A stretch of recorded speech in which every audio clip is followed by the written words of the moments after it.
With the Passover meal, the children ask questions. And you'll remember that God has set things up so that kids will answer, or other people will ask questions. Why? Why do you have this pile of rocks over here? Why is that altar over there? Why do you dress the way you do? Opportunities to teach, to remind people of what's going on. At the Passover meal, questions like the ones I have in the slide are asked.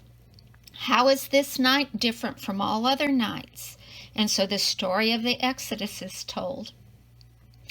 On all other nights, we get to eat leavened foods and matzah, but why do we only get to eat matzah, the unleavened bread, on this night?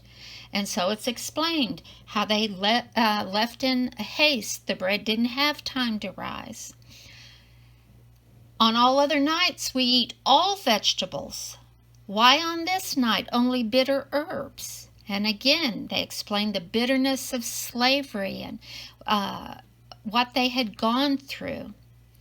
On all other nights, we don't dip even once. Why on this night do we dip twice? And that has to do with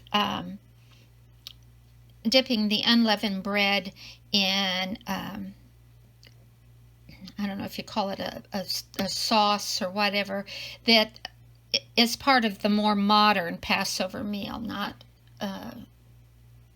it's an added thing that they do. But still, they ask a question. Why do we do this? Why do we dip our bread in the sauce? On all other nights, we eat either sitting upright or reclining. Why on this night do we all recline, which is part of the modern Passover, because you'll remember in the original Passover meal, how did they eat? They ate standing up, holding their staff, ready to go. But they ask these questions, and it's generally the children that ask these questions.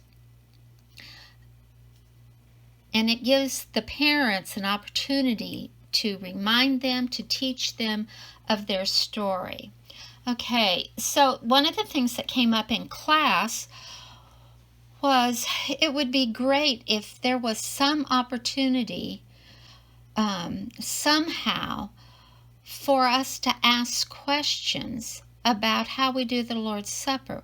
Why do we do it this way? Why do we use unleavened bread? What does the cup mean? All of those type of questions. When we lived in Oregon, the little congregation where we went had a little square table where they set the communion trays, and there was always a linen cloth on the little table, and then there was another linen cloth over the trays. And that just fascinated me. I'd never seen, or I couldn't remember seeing a cloth thrown over the trays. So I asked one of the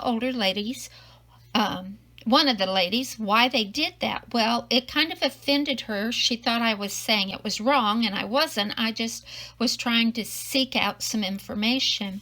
And it was one of the older ladies who said, well, this represents his body and his blood. She said, we cover that out of respect for what he's done. And it harkens back to the days when somebody died.